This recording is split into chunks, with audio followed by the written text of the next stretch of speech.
you have Auntie Nancy, then binding clearly won't work. She's already ahead and she'll be like, why are you binding me, bitch? While she's like serving the gravy. She's like, did you try to cast a spell on me? And you'd be like, no, I didn't. I was just, and she'd be like, the witch betrays this family. They will kill them. And you're like, Auntie Nancy, just give me the gravy. And then she'll be like, I'll give you the gravy. And then she throws it and then she throws it on you. Like, she'll be like, I'll give you the gravy before you ever bite me. Why does this not exist? I need to watch it. It does. It needs to exist. I know. Like I need to know what happened in Nancy's life after she got out of the loony bin and just like aged and went through her life. Yes. Like, because I know in my soul that she is that aunt at Christmas. She is 1,000%.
Hey witches, blessed full moon in Gemini, blessed Krampusnacht, and blessed feast of St. Nicholas. And welcome to another episode of Spelling the HEKA-TEA with Marcus and Evan.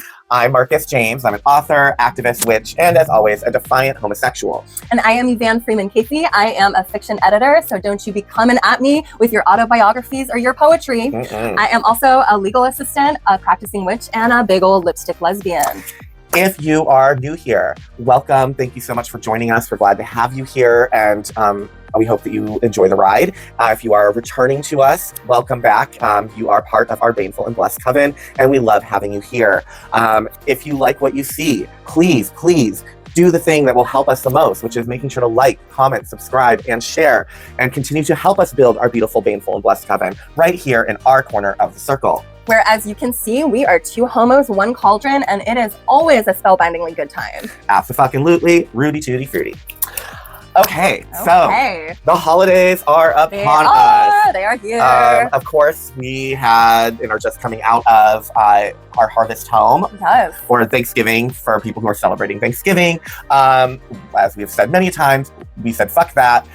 Thanksgiving, as it was inspired as a holiday, was, as we've said before, based on the actual folk harvest festival in England back in the day called Harvest Home. That's where the food aspect, autumnal cornucopia aspect of it actually comes from, and that's what inspired the colonials and the pilgrims was Harvest Home, like they had back home. They didn't celebrate any other holidays, the Puritans, the Pilgrims. They didn't even do Christmas because it was too pagan, but they did do Harvest Home. Yes. So we decided to do Harvest Home because we never, aside from acknowledging how awful it is, we don't celebrate the Puritan Pilgrim aspect of it. And that was actually something the Victorians came up with anyways, because they wanted like a pure symbol to like base themselves off of, because that was their whole thing back then. And so there was nothing more pure than the Puritans, the Pilgrims. And so that whole aspect of Thanksgiving having a Pilgrim Native American situation to it wasn't actually even applied to the holiday until the late Victorians. So anyway, we're in transition from Harvest Home, hence why this is still out. But we do have the water bearer on it, which is, and this is actually a champagne bucket, but I use it as a vase. Well, she's a champagne bearer sometimes. Yes. But yeah, it's still beautiful. It still looks super pagan because this is a pagan household. Yes. So pagan. But that's to say we are still in the holidays. Yes, absolutely. We are transitioning even into the dark and spookier times. Exactly, where everything also becomes kind of the prettiest and the most wonderfully decoratedly ethereal if you are in the Northern Hemisphere. Yes. We are very excited for this Super excited. And if you could see the rest of my, everything behind the camera and in other rooms, you would see what disastrous chaos of decor is everywhere. because I'm a homosexual. And so I didn't need a Christmas decoration or any decoration that I didn't like and want to buy in bulk. Exactly. Okay, so that's basically what our whole episode is going to be about. We've got witchcraft in the news. We do. Mostly, I think, penal shit going on.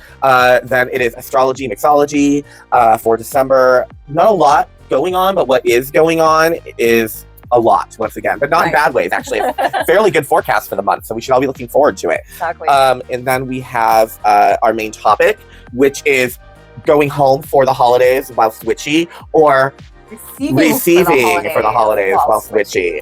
And how do you survive? What have we experienced? So that's what we're going to talk about and share, is just kind of our ideas, tips, experiences to survive being with your more non-accepting and maybe even hostile family and acquaintances during this time of year. Then we have our Sabrina, Chilling Adventures of Sabrina watch. Then with Spellcraft, all about nails. Not these nails. No, not those nails. Although they are fabulous, aren't they? They really, really are. I mean, I feel like I could cast a spell with them, but oh, for sure. But, and, you know, that's not what we're here to talk about today. No, we will eventually, I'm sure, get into nail clippings and things like that. Yeah, and I mean, I'm sure there's a lot of glamour magic that you could do with things like nail polish. Oh, exactly. But actual nails. Yes, actual hammer iron, nails. coffin, all the types. All the we get into nails and spellcraft. And lastly, for Witchy Media Review, we have the history of the Secret Order of the Golden Dawn, which you can find on YouTube. All right, so witchcraft in the news. I will kick us off. Already. And we have that a family in Karen. Now, Karen is a suburb of Nairobi in Kenya. And a family in Karen wakes up to find witchcraft paraphernalia, including a coffin outside their palatial residence. I'm going to get into kind of something about that headline in a second, but let's get into what happened. So basically on the 21st of November, which was a Friday, a family in the Karen suburb, which is a very affluent area, very leafy, was left basically freaked out when they woke up to find what they deemed to be witchcraft paraphernalia, including a small coffin, dumped at the entrance of their luxurious residence, which is how this place keeps being described, as luxurious, palatial.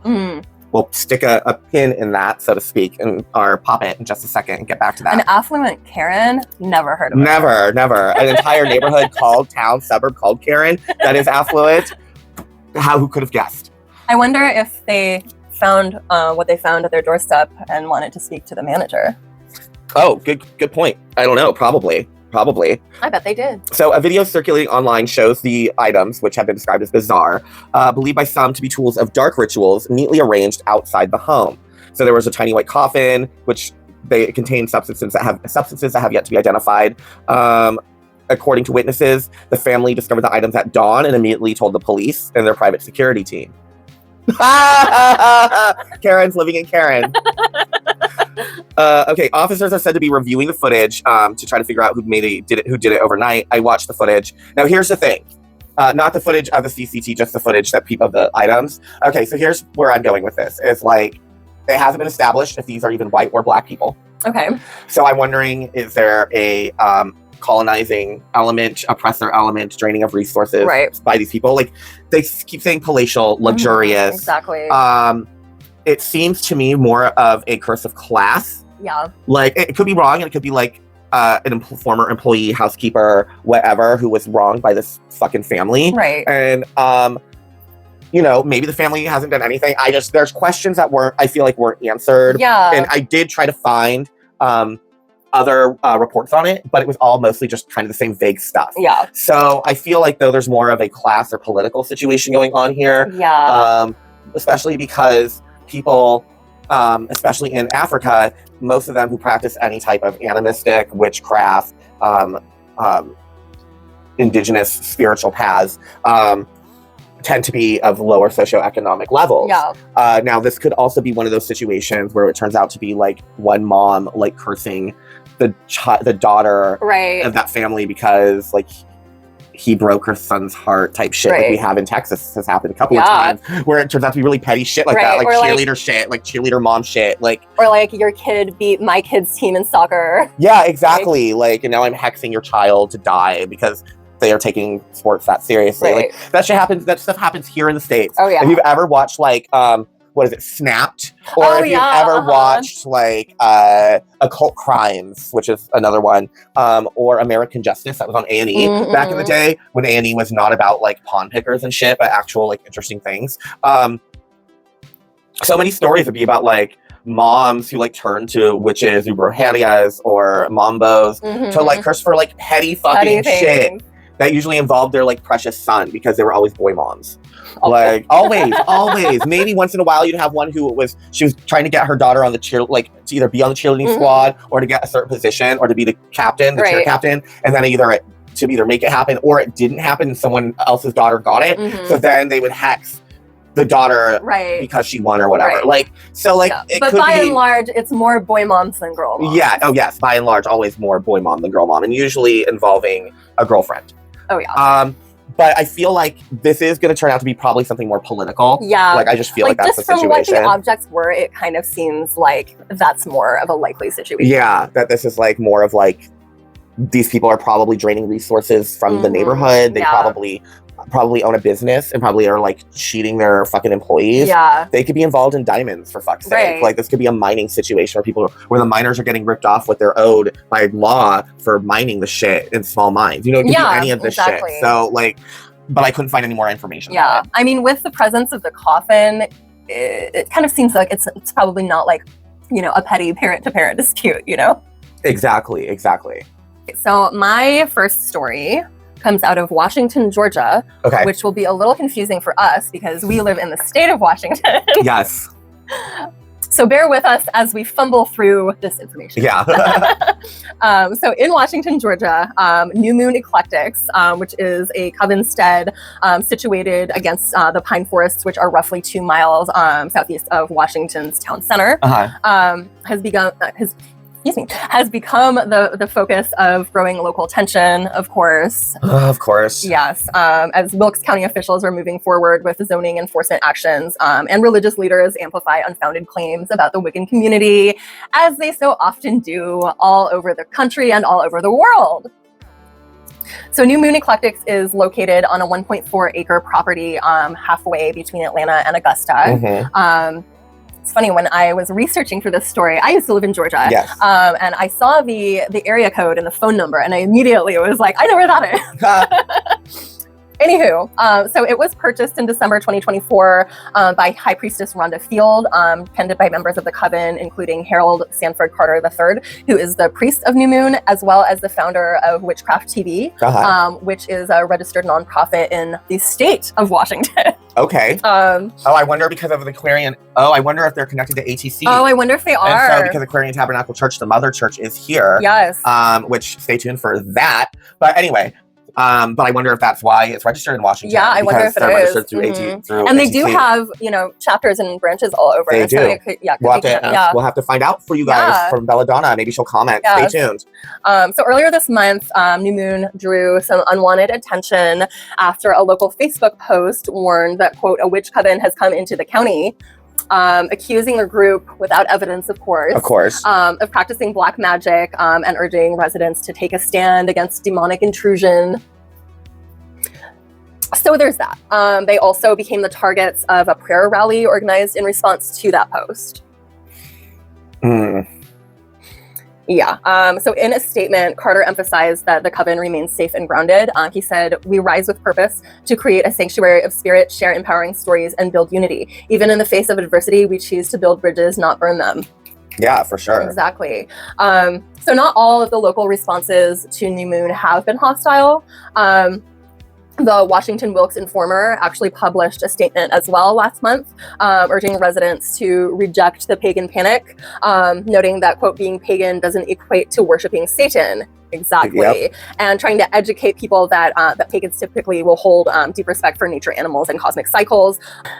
The paper also reminded readers that singling people out for not being Christian is inaccurate and un-American, which absolutely it is un-American. Well, there's just been a lot of kind of backlash in the community to New Moon. They're meeting a lot of difficulties with zoning and getting their new buildings approved. Yeah.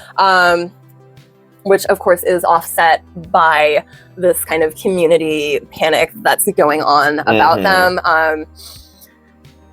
Which is just, it's really disappointing to see, and yet it's not surprising because this is happening to pagans all over. Well, the thing is we have been warning about this. Yes, we have been all saying the time, for over a year now, they are going, we've been telling you, they're going to come for the witchcraft shops. They're going to come for any type of establishment place, and they will use the law and twist however. So now they're coming via zoning issues. They're finding ways to use zoning laws and other things to find something to justify shutting them down. And we told you they were going to do this. And it's frustrating. It is fucking frustrating. And I keep turning my mic. It's frustrating that we you guys got to start listening. It's different now. It's different now. It's just, it is frustrating because it's one of those things that we would wish to be wrong about. But unfortunately, we are seeing it unfold kind of exactly as we predicted. Definitely not happy about it. This is not a yay. We're right. It's a, we're not just fucking like blowing smoke up your butts when we're saying like, you need to take this seriously. It is different now. They have different people in office. They have younger people, relatively younger people in office. There are people who are younger Gen Xers and Gen Xers, people who are older millennials and fucking zennials who are in office now, who grew up on pagan invasion, who grew up on the fucking Jesus camps, who went to Bible camps, who fucking did the ignite the fire things, who were raised to be warriors of Christ, who were taught fire and brimstone Armageddon, who are talking about spiritual warfare. You have the president, the vice president, you have the Erica Kirk and Turning Point USA and Lucas Miles and pagan invasion. It is different now. Absolutely. It is just different now, you guys. It is just different now. We're not happy about being right, but we were right. We told you they were going to start finding ways to shut down our establishments and our communities in very tangible, real ways. Like it's bad. It's bad. Like, so, and clearly as what we learned from Salem, you can't trust law enforcement to do anything at this point. Like, well, thank you for sharing that. You're welcome. So in Portugal, 2 suspects were detained for cheating people through sorcery. Of course. It's always about the cheating people. In this case, though, I think it's correct. Yeah, charlatans. So, 2 individuals were arrested by the Policia Judiciaria on Tuesday, November 18th, on suspicion of committing fraud linked to alleged practices of witchcraft and spiritualism. It was conducted in Santa Maria de Feira, Sajao, de Madeira, and Aveiro regions. Excuse me, Madeira. I don't know why I pronounced that wrong. It's Madeira. I don't know why I pronounced that wrong. Sajao de Madeira, and Aveiro. I don't know. My brain is. It's the dyslexia, so please forgive me. It's something I have dealt with my whole life. This is just what my brain does. So the police stated in a release that the arrest followed a police operation, which involved 2 home searches and other evidence-gathering activities, I'm guessing probably posing as customers, resulting in evidence showing that the 2 suspects were engaging in activity as a means of livelihood and causing losses to the victims who sought their services. So apparently, their witchcraft, spiritualist, and healing services were reportedly advertised through leaflets that were distributed on parked vehicles. The investigation further revealed that through promises to solve all problems, the suspects would lead the victims, often elderly and vulnerable, to hand over all their money for treatment. They also claimed that the money would be returned, which did not happen. Oh gosh. So actually, so after receiving the money, the suspects stopped answering their phones and moved to different areas, pretending to travel to Africa, leaving the victims deprived of the amounts they had given, sometimes very high sums. Oh, wow. The detainees will appear before judicial authorities for the application of coercive measures. Oh, that's awful. Yeah, and what pisses me off about this is, again,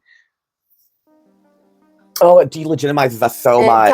It does. When this shit happens. It's like, this is why when people are accused of witchcraft, often the charge is about fraud or fooling people. Yes. It's because people do this. Correct. They're not charging just like, oh yeah, let me do this. I'm going to charge you for the cost of goods, services, hour, like so in all, maybe $120. Like, they're charging thousands. They're charging life savings. They're charging all that people have, and they're targeting very specific people. They're not letting people come to them. They're targeting certain people, the most vulnerable and the elderly. Like, it's fucked up. Who are more likely to be duped by this. Exactly, which then in turn makes us look fucking terrible. Exactly. And I'm looking at you, Etsy witches. Yeah, looking at you, Etsy witches. And we're not talking about like those of you who like have shops and you sell like oils and potions and shit. We're talking about those of you who are like, turn into a mermaid. Exactly. The spell costs $274. You will grow fins. Yeah. And gills. You will breathe underwater. You will talk underwater. You will be able to swim in the ocean's depths as a mer person. Yeah. No. Okay, so this one is another one that is often people are being accused of things like this and it's not true. In this case, just like yours, it actually is. Oh, so okay. This comes out of Kampala, Uganda, where a socialite, Brian Kiramira, who goes by Brian White as well, has been charged with human sacrifice, manslaughter, and several other related offenses. In connection with the death of a 25-year-old woman who allegedly suffered fatal burn injuries at his residence in Kampala. Fuck. Yeah. So he is charged along with his wife, Daisy Nalunga, and their co-accused, who it's actually several people, Dafine Abaho, Nava Nakato, and Joyce Irene Numbalirwa. Again, apologies for any mispronunciations.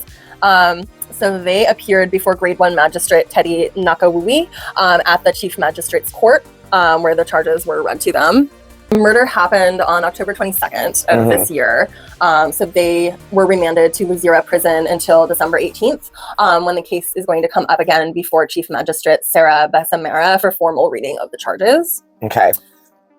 They face at least 7 counts, ranging from human sacrifice, manslaughter, rash and negligent acts, possession of narcotics, conspiracy to commit a felony, and giving false information to police officers.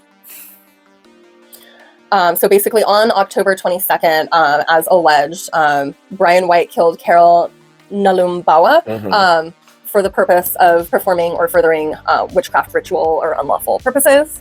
Okay. He is accused of manslaughter. The state alleges that between October 22nd and 27th, so that it started on the 22nd, but unfortunately she was subjected to several days of torture. Oh God, of course, because of course. Yeah, so she can't even be a quick death. No, so she was burned at his home. She was eventually found and transported to Kirudu Hospital, but unfortunately on that 27th, she did succumb to her injuries. Yeah. So yeah, it's just a very, very dark story. Yes. I'm glad that they were caught and apprehended and are now awaiting charges to be read on them, but it's very sad because this woman did not have to die, especially not in the gruesome way that she did. No. And it's not also clear, like, specifically what magical purpose this happened for. It was probably just, well, and that's what I want to know. Yeah. What was it for? Exactly. Like, or was it for nothing? And it was just, was it just smoke and mirrors just for the sake of just killing somebody and torturing? You know what I mean? Exactly. Like, what was their actual intent or purpose and service to something? What was being offered this? Right. Like, you know what I mean? And to what end? Right. But here's the thing. So when we sit here and we're like, okay, Christians, make these types of accusations, right? We're like, where the fuck do they get this? Right? This is where they get this. Exactly. You got to remember, they have a huge presence in these countries. The American Evangelical Church has a huge presence and influence there with the government, the media, everything. What ends up happening is they hear all this shit through their own churches, their own missionaries. Then it gets circulated, and then they share that information in front of their followers in American churches and say witches are doing this, witches are doing that. Sure, they're not doing that in your country. They're not doing that in our country. That's not happening. But they're taking these things that are happening in other countries, cases in other countries, and then saying witches are doing that. Exactly. So that's why, unfortunately, this is why we'll share this stuff, even if it really has nothing to do with witchcraft, because it still does, and how we're treated in our own countries, in the north and western in the west, Absolutely. So. All right. So for some fun news, just some fun info. Lighthearted after those two very dark stories. Oh, this is still dark, but okay. Cheerful. So, from witchcraft to zombies, how Ukraine's horror films are taking revenge on Russia. Oh, fun. Yeah, so the Ukraine's film industry has really turned a focus on horror, and it's really flourishing in horror. And it's really now gone and has a very political edge to it. So, channeling a visceral hunger for vengeance, the new wave of horror films have reframed the war with Russia through the lens of dark fantasy. One such film, The Witch, Revenge, is about a former witch who regains her powers after her boyfriend is killed and unleashes gruesome torment on invading Russians. Another film, The Dam, is about Ukrainian troops who uncover a Soviet-era research facility filled with Russian undead soldiers. The Guardian described it as a zombie splatterfest full of gore and severed heads. Love that. So this is film produced by Film.ua Group. these titles are like a beginning of men. They're basically like kind of like the A24 of like Ukrainian horror. Blumhouse, they're like creating, and they're doing the Heroines of Dark Times, which is a trilogy of films, which will be each have strong female leads and be steeped in mythological roots. That is so cool. Each confronting different forms of modern evil against the backdrop of current events. So that's really cool. That is so like cool. Witchcraft and The Witch, and apparently The Witch, The Revenge, was the highest grossing Ukrainian film of all time. Wow. Yeah. That is so cool. So I like that witches and witchcraft are about empowerment. There's clearly we need to watch this. Yeah, for Wikipedia review. Yes. But it's steeped in Ukrainian tradition and mythology, so probably will have like a folk witch pagan feel to it. And that's the hero and not the villain. And it's about taking on oppressive Russians and what's going on. And I think that that's amazing that witchcraft is once again being used as activism. I agree. And also that horror is being used as activism. I think that during times of societal struggle, I think there is a pattern of using horror as a vehicle to address those things in culture. And I just really love when that happens, because it leads to just the genre really flourishing during those times. Agreed. So that's awesome. I love to see that. And I am definitely very excited to watch that movie. Back to a sad story. That's the way the world turns. This comes out of Jharkhand, India. And 3 students were allegedly expelled from a school in Latehar district after being accused of engaging in witchcraft activities. Of course. Yes. So they are 3 Class 8 students studying in a government school. So just a few days after their admission, their classmates and school staff as well started calling them witches and accusing them of doing witchcraft in the school. Shelley, if you are watching, does this make you think of our 8th grade year? So the girls were then forced to leave their school and their hostel. And when their families tried to reach out to the school authorities 10 days later, the school refused to take them back. Deputy Commissioner Utkarsh Gupta said an inquiry has been ordered into the allegations. Not high hopes for how that's going to turn out, but we'll see. The families of the students said on November 16th, the school authorities told them that they were going to revoke their admission. Oh my God, okay. Yeah. A relative said one night around 8:30 p.m., the headmaster called us and asked us to come immediately and take the child back. We told him it was too late at night, but he kept insisting. The school authorities later refused to keep her and asked us to take her transfer certificate. That is such bullshit. Such bullshit. It's just awful. And one of the students themselves said, our classmates and the school staff called us witches and accused us of troubling other inmates at the hostel. We never did anything like that. The harassment continued for nearly 2 weeks. So by their own words, they are not witches. Nothing was happening. They clearly were just kind of they were probably not like everybody else. There was probably something stood out. Yeah, there was something a little different about them, and people talk as they do. And before you knew it, there was this very blown out of proportion situation about them being witches. And unfortunately, in their case, as so many cases, it's not actually true. Yeah. And these girls lost their ability to go to school because of untrue allegations about witchcraft. Yeah. That's just really a shame. Yep. It's fucking bullshit. It is. All right. Well, that ends Witchcraft in the News. Isn't it a wonderfully beautiful world? Yay! So now moving on to Astrology Mixology for December. Again, like I said, not a lot going on, but what is going on is a lot, but pretty much all for good, which is great because isn't this, especially in the Western Hemisphere, the Northern Hemisphere, isn't this a time of magic and good for us at this time of year? It's like, is what we feel in the air, so. And I think that we need that after this very, like, astrologically packed with upheaval of November that we are coming exactly. Oh, God, I know, God. So, December 4th, today, we kick off with the full moon in Gemini, as we said. This is going to allow for some clarity. A lot of, if you're having any mental blocks, those are going to get out of the way during this lunation, so you can start having a new outlook on things.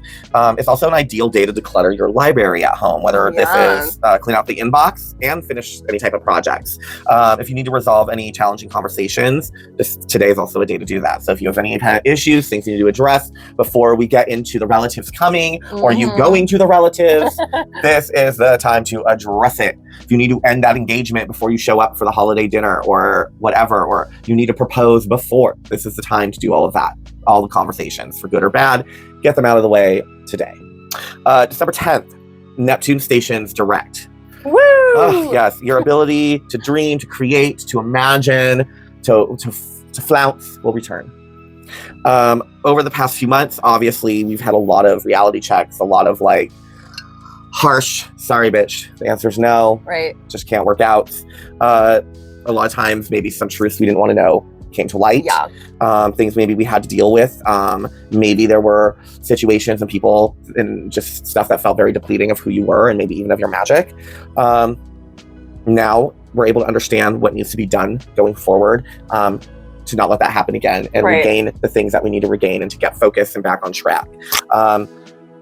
So Neptune direct activates intuition, which is really great for this time of year, especially because it's all about looking inward. Yeah.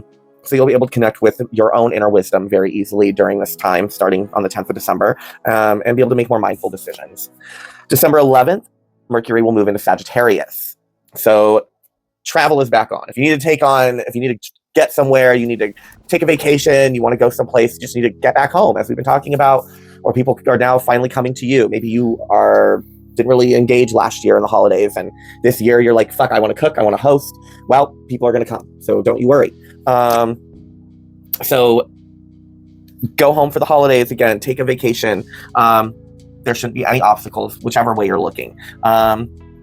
This should give you a sense of hope. If the year has been rough, which for a lot of us it has, 2025 has been a rough fucking year, we should be able to start seeing the light at the end of the tunnel. And Mercury will remain in Sagittarius until January 1st. So Mars and Capricorn. Mars moves into Capricorn on the 15th of December. Okay. So this is all about discipline and strategy with equal success. Because Mars loves being with Capricorn because it's exalted, which means it'll operate at full speed to get shit done. Use this transit to pursue the loftier goals you have, to channel your most ambitious self. If you have any home renovations, now's the time to complete those home renovations. You'll get the kick in the butt to get it done and get it done with minimal headache. And also to plan for 2026. This is the time to make those plans, which we certainly are going to be doing, especially for the show. So now's the time to lay the groundwork. So we will keep that in mind for the 15th. We need to, by the 15th, start getting shit going. Our next year, 2026 could be our best year so far. So on the 23rd of January, Mars will switch signs. So giving plenty of time to get business done. On the 19th of December, the new moon will be in Sagittarius. This is another great time to actually book for travel. So it's a good time to leave. So book for December 19th if you can. This is a great day to travel. This might be the best day to hit the road or the skies. So also best spot for an honest conversation. Don't leave words unsaid, clear the air, and your holiday will be better for it. Again, see, it's all about, before we're moving into the solstice, into the winter solstice, into Yule, here we go. So the sun enters Capricorn season on December 21st in the Northern Hemisphere. Obviously, the winter solstice, it's the big dark. Yes. It is spooky spook. Number 222. Actually, number 33. Anyway, I'm just being weird now. This is the time to focus on traditions. This is the time to indulge in any holiday customs that you might have or enjoy. Maybe old practices that you want to engage in. Maybe you're not hanging out with a coven. Maybe you don't do something formal. Maybe you're not maybe you're watching this and you're not a witch, or you're a witch who doesn't do hardcore solstice rituals, Sabbath rituals. Maybe that's not your thing.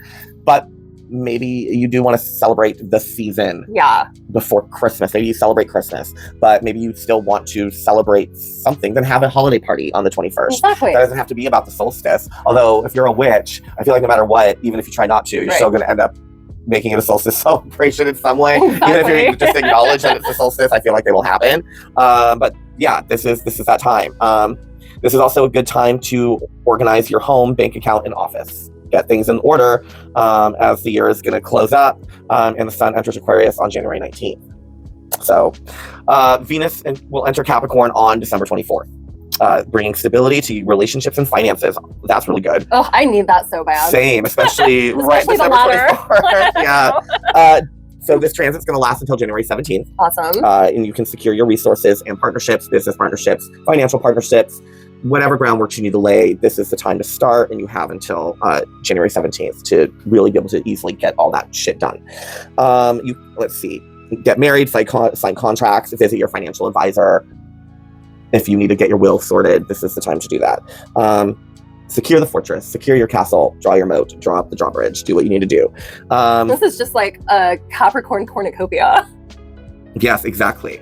It's also your best time to invest in quality items. So think good furniture, well-tailored clothing, antiques, fine jewelry. I was just about to say, oh no, like the stars are telling us that we need more jewelry. Who are we to argue? Who are we to argue? If you don't feel like splurging, then put that away for a rainy day. But this is a good time to put a chunk of money aside in an investment, even if that investment is for a rainy day down the future when it's just going to be fucking shitty as fuck, and then you need that super boost of joy. You have that rainy day fund right there, which was what that's for. And we need to remember that is what a rainy day fund is actually for. The purpose of a rainy day fund is just money set aside, not for an actual rainy day, but for a day where you fucking, maybe you don't actually have in your bank account, you don't have enough to like go do something, whatever. But you've been putting money away on your rainy day. Exactly. And you've just now had the shittiest of the shittiest fucking days. Like, just everything went wrong. The wrongest of the wrong. And you're like, you look at your bank account and you're like, I can't justify going out or buying myself something, whatever.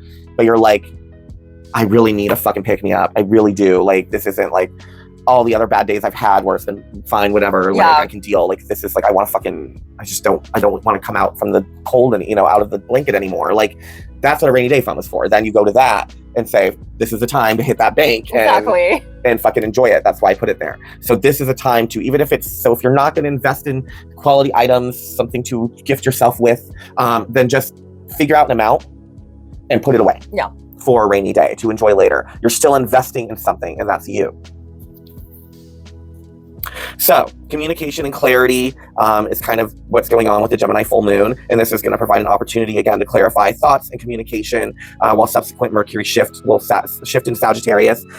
Intuition and dreams. Again, Neptune going direct will help restore creative and intuitive abilities. And then the shift into Capricorn on the 21st, once again, will bring a more grounded and determined energy to the end of the month, which again will be a powerful time for pursuing new goals.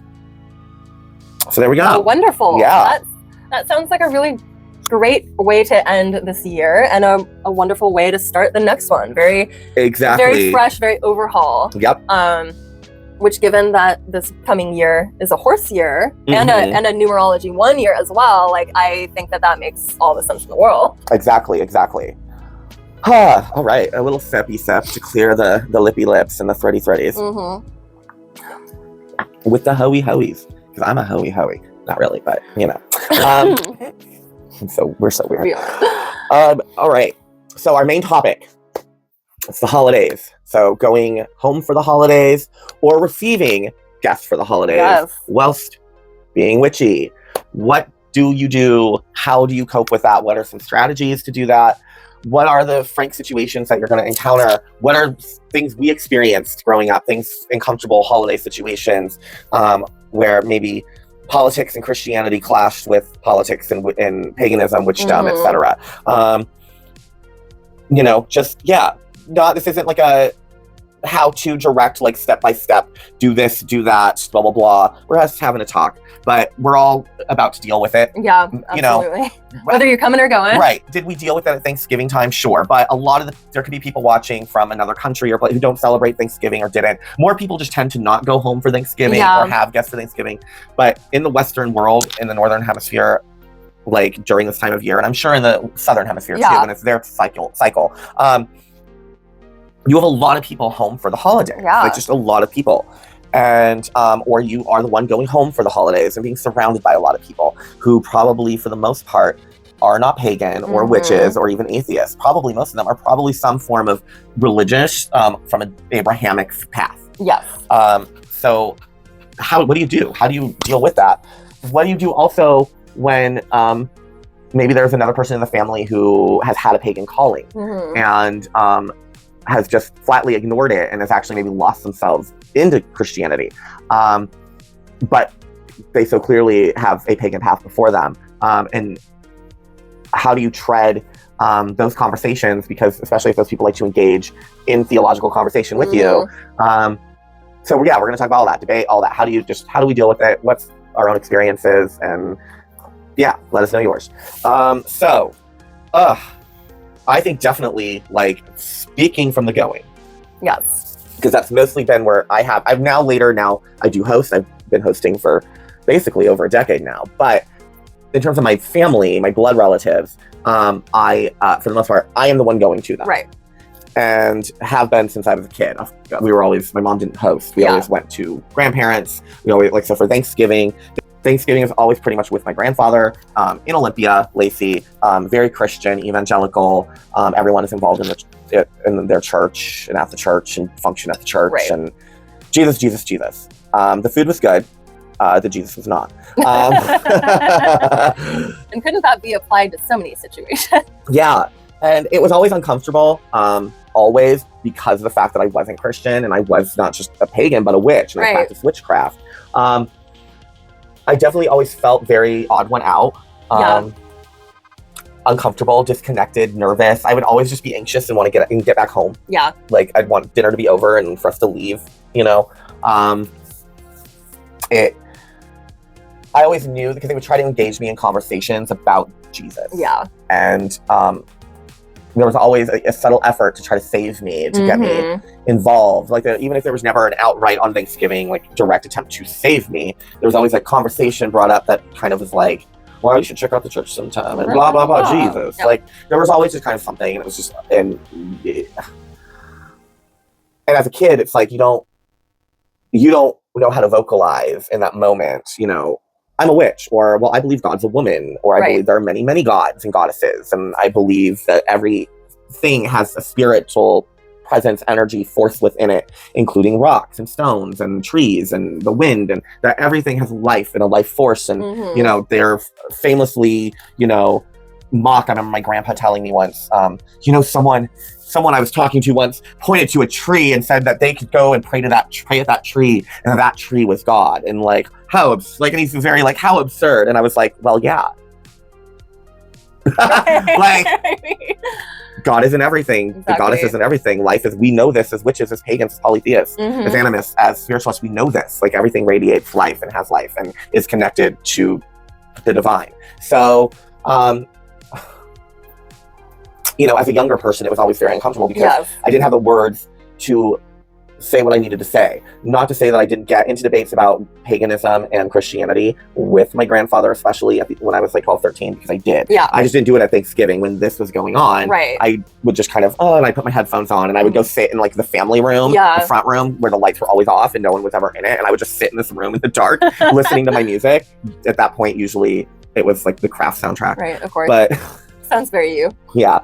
Or it was a mixtape from the radio. Right. You know, it'd be Sarah McLachlan and then Bush after that, and like whatever. But as I got older, you know, and more secure and comfortable in speaking for myself and not being ashamed of my spiritual path, or, well, I was never ashamed of it, but having the tools to use to speak about it. I, of course, then by that point was like in my 20s. Right. So then, or my late teens, early 20s. So it became more of a combative situation where I would debate. Exactly. And that would last for hours. And it really never accomplished anything because you're not going to convince these people that they're wrong. No. You're just not. It doesn't matter how many facts you present to them, dates, names, traditions, religions, historical numbers, all the actual facts, sources. Doesn't matter what you present before them, that debunks what they're saying. Right. Or makes them contradict themselves, whatever. It doesn't matter. It won't change anything, especially on a Thanksgiving or a Christmas. No. Like, it's just, especially Christmas, Jesus' birthday. I learned that debate at that time really won't accomplish anything if they're not going to be receptive to the conversation in the first place. Exactly. What about you? Yeah, I mean, I kind of had the same experience growing up.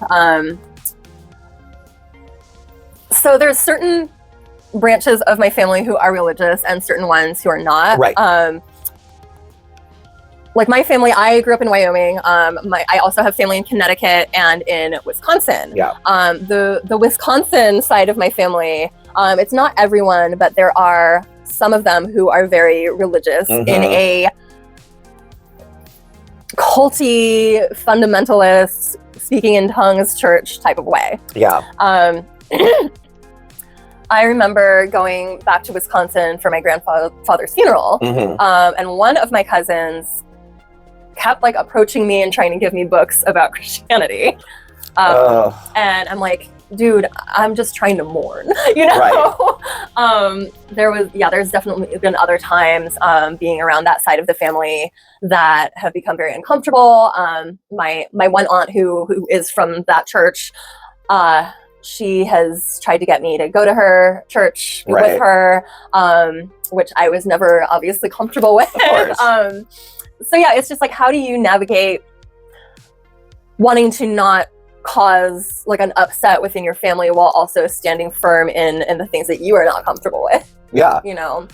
And I think, you know, in that, it's like what we talked about in our episode about like finding yourself in like social situations. Yes. That like you have no choice but to be obligated to be in. And we did, of course, and that's include family functions. But what we were really obviously talking about was like work functions, social grace type, like birthday party situations where you have to show up. You're not necessarily deeply connected to the people, but you still have to like navigate the situation with people who are kind of more than essence just strangers. Yeah. It does shift and change, become different when it's family and friends that you're navigating this now. But some rules basically will still apply, which is assess what you're going to get out of it. First and foremost, like if you're going to get into a debate with them about spirituality, religion, politics, what are you hoping to get out of it for yourself? Because you may not get any you probably won't get any resolution or clarity with them, right? So what are you hoping that you will get away from? A better understanding of them? Is that kind of your goal? Is you want a better understanding kind of their mindset? Right. Are you hoping to find just some kind of understanding that can make things civil at the very least? You know, what is it that you are trying to get out of it? Or are you just trying to fucking one-up him, one-up that person on knowledge and on awareness and whatever? Doesn't matter your intention. We're not here to tell you one over the other is a better intention to have. Just what are you hoping to get out of it regardless of how they react to it or what they give you? What is your end of it? Right.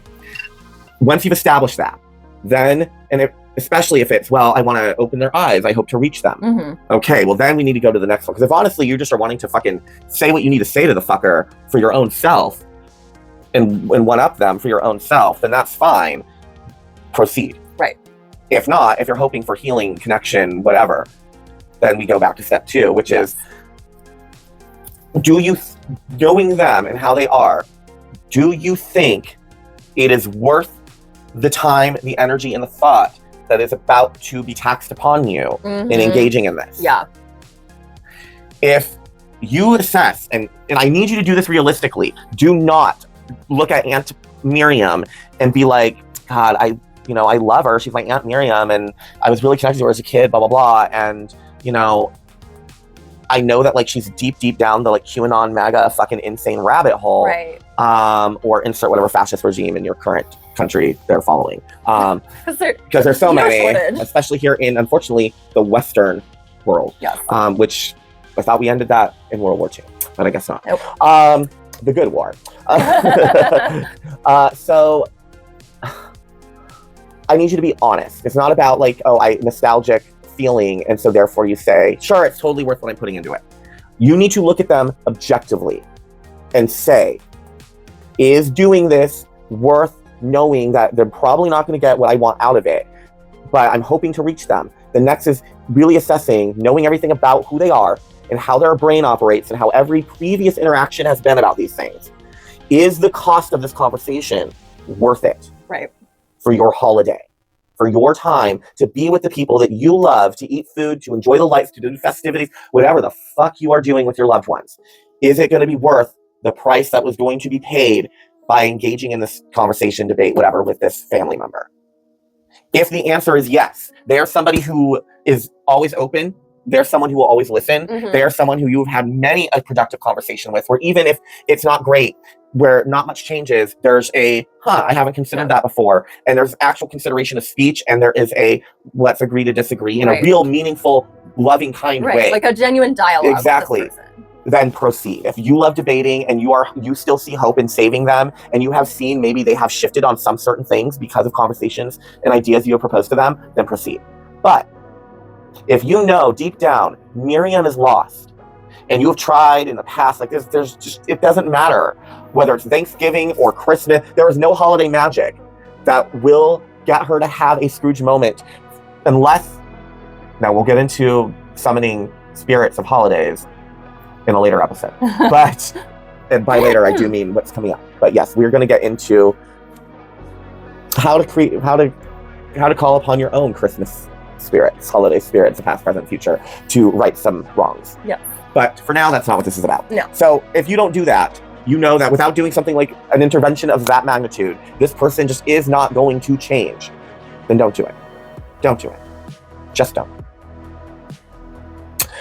If you assess that that is the situation and you're like, okay, so I'm not going to do it. Well, then what do you do in that case? How do you navigate? Right. Stay calm. Always. Take a moment to breathe. A real breath. A real and just hold it there and take a minute and process what you want to say next. And what you want to say next is, I do hear you. I love you. But we cannot have this conversation because it's not going to go anywhere. It never does. I just want to enjoy the holiday together. Yeah. While we're together here. Can we just leave this alone and table this for another day? And that's it. That's all you said. If they're like, they don't want to give it up, you go, okay, let me consider that for a second. Take a minute, consider what they have to say. Actually, don't. If you already know what they're saying is bullshit, right. You don't have to consider it, but let them think you are actually taking them into consideration. Yes. They're not going to be ready for that. They've already gone on a tirade. Like, they're not being considerate. So it disarms them when you are. Right. So be considerate. Let them think you're considering the bullshit they've said to you, and then go, okay, I've heard you, but it still isn't changing anything. And again, I don't want this to get in the way of just enjoying the holiday. So respectfully, I'm going to peace out of the conversation. And then at that point, you just walk away. You walk away. You walk away. If they will not leave you and they're like, oh, and that situation, and they're just won't let you walk away, or they're trying to rile you to say something, pause for a minute, say nothing, leave them waiting for a minute to expect that you're going to retaliate, that you're going to fucking say something, and then walk away. Just walk away and do not say anything. And immediately find other family members, friends, whoever in the place, and join their conversation. I don't care if, Grandma Shelby and Cousin Marie are talking about fucking quilting. Join their quilting conversation. You now love quilting. You now love quilting. Pull up a chair, start talking about quilting, because I guarantee you, Miriam isn't following you to that conversation. If she comes up on there, she knows that Grandma Shelby, her sister, your grandma, is going to turn around and be like, you always come and ruin things. Because they have their own sisterly beef that existed when they were children that goes deep, that you will immediately be tapped into if Miriam decides to fucking intrude on a conversation about quilting at Christmas time, and you're all talking about quilting, and then how dare you, Miriam, once again come and ruin something, just like you ruined my 16th birthday, just like you ruined my fucking wedding anniversary. God damn you, Miriam. Go hang out with Uncle Fred and fucking Uncle Jeff back in the garage. Exactly. Don't try and step to Grandma fucking Shelby. No, Shelby's gonna fucking put him in place. Exactly. But that's what you have to do. And Cousin Marie just goes where the wind blows. But you know what I mean? She's just trying to be where the wine is, right. to be honest. You gotta remember, there's already beef within families. Exactly. So and you don't need to know the beef. Just find, if they're not gonna leave you alone, just immediately get to the next room or get over to where another cluster of family members are talking, join their conversation. Because whoever you've been talking to comes and tries to fucking start that shit, they're gonna be like, get the hell out of here with that. Because they're not talking about that. They're talking about quilting. They're talking about fucking what they saw on TV on, Law and Order, SVU last week, whatever. As they should. Right. So they're gonna have their whole, we want to talk about that whole fucking right-wing police fucking blue line nonsense propaganda machine, but whatever. I still do love the fucking drama of Mariska Hargitay. I know. I mean, I just like watching Mariska, frankly. I mean, close your legs. But yeah, just get out of that into another conversation about anything.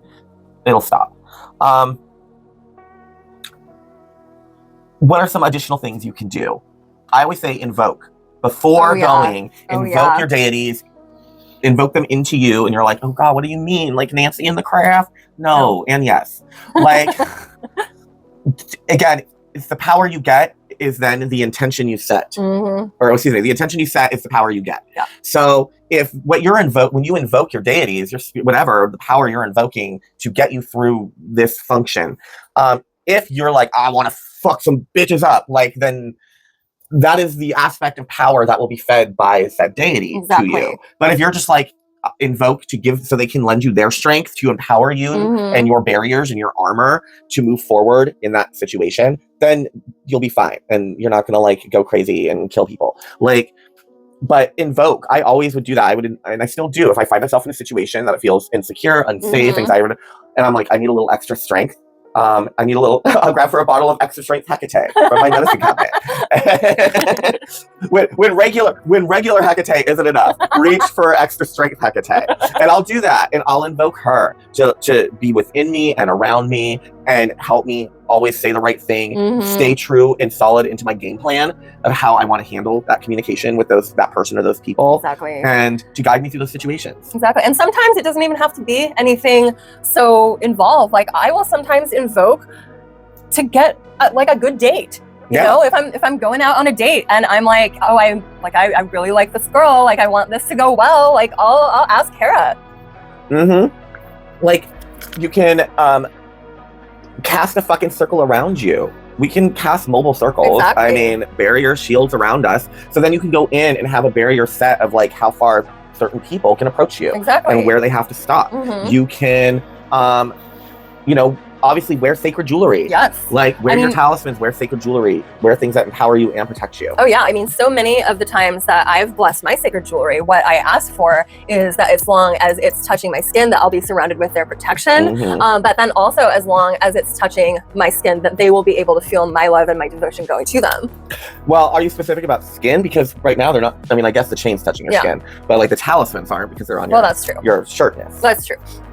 But you know, in general, like that's usually what I imbue them with. And now you're like, Marcus, why are you being so nitpicky? Because spells are nitpicky. Spells are nitpicky. You have to be very specific because if you say it is true, now granted she has the chains touching her skin, but if you were like, if she was specific and was like, as long as the talismans were touching my skin. No, I've never said like as long as one part of the like a specific part of the necklace is touching me. Just as long as the necklace. But as I'm trying to explain to them is spells are picky. That's true. If you are saying talisman touching my skin and not the jewelry itself, then if you're wearing it outside as visible, then it wouldn't work because it's not touching your skin. True. So unfortunately, spells are nitpicky. They are. I usually, with that particular enchantment, I usually will use it with like rings or something, you know. The things that will always be on flesh. I would say also, you can bind said family member or relative. Oh yeah. Like if you were just like, look, I don't even want to talk to them. I want them to have no interest in me. Then just do a binding spell on them. Put them in a jar before you leave. Put them in a jar. Fill it up with molasses. Right. Now unless you've got Auntie Nancy on your hands. Like I just think you need there are things you can do. Right. Now, if you have Auntie Nancy, then binding clearly won't work. She's already ahead and she'll be like, why are you binding me, bitch? While she's like serving the gravy. She's like, did you try to cast a spell on me? And you'd be like, no, I didn't. I was just, and she'd be like, the witch betrays this family. They will kill them. And you're like, Auntie Nancy, just give me the gravy. And then she'll be like, I'll give you the gravy. And then she throws it on you. And then she throws it on you. Like... She'll be like, I'll give you the gravy before you ever bind me! You bitch, you bitch! Oh, why does this not exist? I need to watch it. It does. It needs to exist. I know. Like I need to know what happened in Nancy's life after she got out of the loony bin and just like aged and went through her life. Yes. Because I know in my soul that she is that aunt at Christmas. She is, 1,000%, 1,000%. Yeah, I think that, you know, there are things that, again, magical things you can do. If you're adept at astral projecting, fucking just leave. Just leave. Literally leave. Like, just leave. Like, just make sure you're back for dinner. Or if you can just suck it up through the dinner, then go sit down on the couch in another room. Because you know when this usually would function, there's always, everyone ends up congregating in one room. And then there's always an empty room or two. Like, just go sit in an empty room. Empty dining room. And then leave. Come back when it's time to go. Like, it just, a lot of times we find ourselves in situations where the engagement isn't worth it, but sometimes it's not easy to escape without the help of witchcraft. Yes. So get into that witchcraft and get out of the situation. Just don't, like, kill them. Right. I mean, that would be negative. Very negative. And you don't want to be dealing with being on the run. No, don't want to go on the run. No. Though if you kill them with witchcraft, how are they going to prove it? Because when the universe, the spell works to work machinations to operate things within the reality to then bring it forth. Exactly. I mean, unless you go full Brian White on their ass. Right. But don't do that. No human sacrifice. Especially no human sacrifice. Don't resort to human sacrifice for anything. No. It's not worth it. You don't need to. The gods don't really need it. And no spell or ritual actually needs the life of another human being. It just doesn't. The gods, I promise you, are like, kind of just wanted a glass of wine. Yeah, most of the time it's like, you couldn't have just poured me a glass of wine and made me a nice steak? Like, really? You gotta sacrifice this innocent child to me? I don't need that anymore. It's the 21st century. I just want a dirty soda. Like, you know what I mean? Like, no deity needs human sacrifice. No. Yes, it's true. There are deities that do require blood. And yes, that is what livestock is for. But the livestock is then eaten. Exactly. And feeds a whole community and feeds people. And we will have a whole episode about ritual sacrifice and all of that shit. But that's not today. No. Today is just don't do that. You can do other things to get through the holidays. You can deal with Auntie Miriam or Uncle White Trash. And if you're dealing with your Auntie Nancy, Godspeed. Godspeed. Dodge that gravy boat, girl. Yes. Or boy. Yes, exactly. Just dodge. The point is, you want to get through it. You know, you want to get through it the best you can, especially because if you're in someone else's home, especially if you've traveled and you're staying in someone else's home and you don't have like a hotel room to retreat to, you're like stuck with the family. Like the best way to get out is just to build up your own sacred space. If you are staying in a guest room, then even if you're sharing that room with other people, find time as soon as you get there to like be in the room by yourself and put up boundaries, barriers, wards, etc. In the guest room, in the spare room that you're staying in. And if you can't do it as soon as you get there, then as soon as you have an opportunity to go, you know, as we always are like, oh shit, I forgot my I don't know, photo album and like what are the things that people have now? It's like about to be like photos. Most people have those on their phone. I forgot that jam that I bought for you, Mom, at the farmer's market I'm cold, in my I need a room. sweater. Right, and then you run to the guest room again. Even if you're sharing it with somebody, you get to by yourself. You go in there, do your shit really quick, get the fuck out. Like, go to the bathroom. Like, there are things you can do to secure your space. And even if you can't set up an altar, make sure that you've got like sacred objects to you, whatever that means, whether that's like something that you wear or something that has personal significance to you that you can leave by your bedside in your room. Talisman, whatever that means to you and whatever that looks like, make sure that is on you, that is in your room. If you can set up an altar, great. But if not, just make sure that there is something of sacred significance to you that you can connect with in there. So, what do you do if you're the host? Yes. What do you do when you have a magical home? Your home is unapologetically witchy. You don't hide anything. Exactly. And now you're hosting. Yes. You're having the guests. What do you do? Exactly. Do you hide the stuff? Do you not hide your stuff? Do you lay down ground rules about things? Do you, again, try to accommodate them and not freak them out and get rid of as much you can that is witchcraft related? No. You don't get rid of anything. No, exactly. If someone is coming into my home, they are not just coming into my space, they're coming into my deity space. Yep. And I think just like with other people in my life, I tend to be a person who will take some level of being disrespected by others. But if those people disrespect someone that I care about, I'm ready to fight them. Yes. You know, and the same rule applies to my deities. Like if a relative is coming into my house, taking it upon themselves to like rearrange my closet, like, yes, I'll be annoyed, but I will probably still keep the peace. However, they absolutely are not going to come into my home and mess with my altars or get all up in my deity's grundle. Right. Your deity's grundle. Right here, folks. Right here. They're here all day.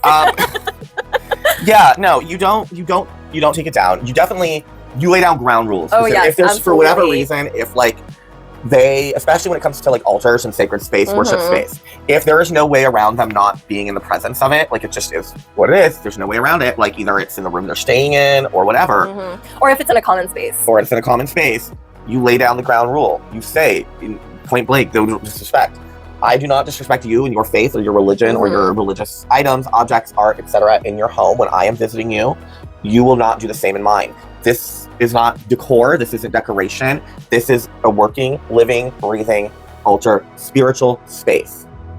Do not touch anything on this. Yes. Do not light any candles. Don't take any candles from this. Do not touch any object on this table, on this thing. Don't whatever.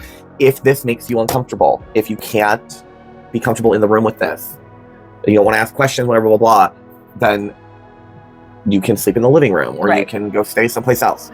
If it's in a common space, same thing. Just ignore it. Ignore it. I ignore your crosses. I ignore your Jesus art. I ignore your fucking, like, I sleep in your guest room with a big old cross above the bed. Right. You know, I sleep in the guest room when I come to visit you and there's fucking Jesus everywhere. Like, I don't make a stink about it. I don't touch it. I don't take it down. I don't disrespect it. I just ignore it. Exactly. Just ignore it. If you cannot ignore it, if you can't do that for me, well, then I'm sorry. Like I do for you, then I'm sorry. You can stay someplace else. Exactly. And no, I will not be paying for you to stay someplace else. Do not pay for them to stay someplace else if that is the situation. Exactly. If they cannot be mature enough to stay in your home as you stay in their home with their fucking whatever iconography is, if they literally just cannot even be in your house because of your own, or they can't stay in it because of your own, then they can go to a hotel, motel, Airbnb, whatever, and they can pay for it. Not you. No. No. You haven't done anything wrong. There is no reason to put them up. There just isn't. Not to pay for it. No. It is their choice. You have no problem staying amongst all their other shit. And if you did, you would not expect them to pay for you to stay in someplace else. And you know that they probably would laugh in your face if you were like, put me up because I don't want to be with your Jesus shit. Exactly. They would be like, oh no, haha, you want to stay someplace else, then you can pay for it. Exactly. You are staying here, blah, blah, blah. You know what I mean? Like, so treat them the same. Exactly. Just treat them the same. And I mean, I've certainly experienced that. I do have several altars that are located in common spaces of my home. I mean, there's two on either side of my dining room. Yep. There is one in my living room. Of course, there's one in my bedroom as well, but obviously guests aren't going in there. No. But I think specifically with the one that is in my living room, that's the one that I typically the most so will feel the need to like explain to people who are coming over. Yeah. Because if you didn't know that it was an altar, I mean, it's very obvious that it is to me at least, but like, let's say you're not pagan, you don't have this kind of frames of viewing objects. Maybe you are a Christian, but you don't have altars in your home, like you just have like your Jesus wall art, you know. You don't have like sacred statuary. You don't realize what an active space is. So this would be a situation where you may not realize that this is not to be touched. That's the one that I will more so explain than the other two, because the other two, like, they're not located on something that would be like a common area of the home. This one is. So I always feel like when a new person is coming into my home, like I will, the second that they come into my home, especially if they are staying the night, I will take them over, I will explain what it is, and then I will explain like no one but me needs to be touching anything in this area.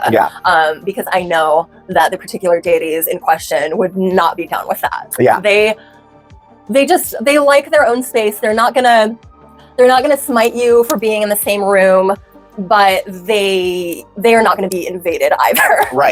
Well, and that's the thing, is like, for example, if anyone were to come stay with me, not anymore, because now my office is pretty much, you are unable to put an air mattress or anything in there. It is now a temple. And as I talked about in an earlier episode, you're like, how's your office? Because I write fiction. So that's imagination, that's liminal space. And that's what I do. My altars are all in there. So even my office, and I work in my temple. I work in my church. I work in my temple. I basically would be like, if you walked into a church and in the middle of that church was this guy writing, that's basically what that would look like. My office, I'm in the middle of my church writing a book. Like, but when I could have guests, it was made very clear, like, hey, you don't touch any of the fucking altars. But on top of that, this is also the only room you can stay in. I'm not about putting people on my couch. I'm not about putting people on the floor in the living room, dining room, because then that disrupts people who have to maybe get up and get ready in the morning. Like, it just is an awkward situation for everybody. So it's like, at the time, this is the room. Right. I have a second room. I have an office, and it doubles as a guest room. Here's the thing. Right. It is also my temple. Here are these altars. Don't fucking touch them. And also, this is the only room to stay in. So if you don't like it, I don't have anything else for you, and you need to go stay someplace else. Right. Like, no, you don't acquiesce to their bullshit. You don't take your stuff down. You don't hide it. No. You don't disguise it. You don't minimize it or minimalize it. You don't remove and hide certain things and be like, okay, I'm going to keep it up, but like, I'm going to remove this, this, and this to at least make it so it's like maybe not as standouty. Yeah. Like, no, you don't do that. Like, it's an altar. It's a sacred space. It's not a bookshelf or an end table to put knickknacks and tchotchkes on. Right. Like, those things don't come on and off without deep process, without fucking, you know, it's not worth it. It's not worth the magical time and energy to take to magicalize that shit, to take it off or to magically pack it away in a magically sacred way that keeps it charged. Like, it's not worth it. It's gonna take like an hour. Right, and certainly not to make anyone else more comfortable in your space. Right, because you're gonna be doing this shit, pissed off that you're having to do it and annoyed that you're having to do it. And so do you think that you're gonna effectively fucking magicalize? I'm not even thinking of words. That you're just demagicalizing all of your shit. Like, are you gonna be happy about that? No. So do you think that like that's really gonna even fucking work? No. So then what ends up happening, shit just gets, unconsecrate your shit to move. Like, it just ends up becoming unconsecrated. You move it, you pack it away. It just is a process. There's a process to do it correctly, and it's not worth the process. No. It's just not. What are you ashamed of? What are you hiding? Especially if you live on your own and you are an adult, like, who the fuck cares? Exactly. If they're not mature enough to handle being in your witchy home, then they're not mature enough to handle your witchy self in their life. Exactly. They're just not. What do you do when you have that relative who maybe has a pagan calling? I think you are dealing with. Yes, I am dealing with a situation like this. So there is someone in my life who is very close to me. I have a very, very close-knit, like, intimate bond with this person. And she is someone who, throughout most of the time that I've known her, has never been into Christianity. In fact, was actively kind of opposed to Christianity because of like some religious and childhood trauma that she was dealing with. Right. Knew a lot about theology in various paths and various faiths. Was very knowledgeable about so many different faith-based topics. Yeah. And still is. Yeah. But now there is the presence of Christianity in her life. I guess probably, I don't know, maybe 10 years ago now, she started kind of getting into Christianity, initially because she kind of wanted like a sense of community, in the place where she lives. And also was kind of, you know, at a dark time in her life and was looking for kind of like a deeper connection and understanding of how she was thinking about her faith, I guess. But regardless, it led her into Christianity. She has been sort of deeper and deeper down that path for a while now. As it stands right now, like, she's very involved in Christianity and in her church. Yes. All of that is kind of being offset, however, by the fact that roughly at the same time that she did start getting involved in Christianity, she also received a very strong pagan calling. Yes. With a specific deity. Yes. We're not going to reveal. No. We're trying to keep this obviously as anonymity and vague as possible for all involved. Exactly. So, deific, celestial, mortal, or otherwise. Yes. So she received a call from this deity. She's been years ago. Years ago. And it's always, that call has always remained very present in her life. Yeah. However, as she's gotten kind of more deep in the Christian side of her faith, I have unfortunately seen her ignoring the pagan side. Right. Because I think she is one of those people who she has certain Christian inclinations, and she also has a lot of pagan inclinations. This is true. So she's definitely she's been more strongly involved with one side over the other in these past few years. And recently, the pagan calling, because they're being ignored, has become more strong in what she's experiencing and what she's seeing, you know, in both in her day-to-day life as well as in dreams. Yes. And it makes me concerned for her because I do think that there needs to be acknowledgement of the fact that that if a spiritual call remains unanswered, that can come with some pretty severe consequences. Yes. Especially, I mean, depending on what deity it is that's in question. And if that deity is ignored for long enough, who they're calling for assistance in your matter. Yeah.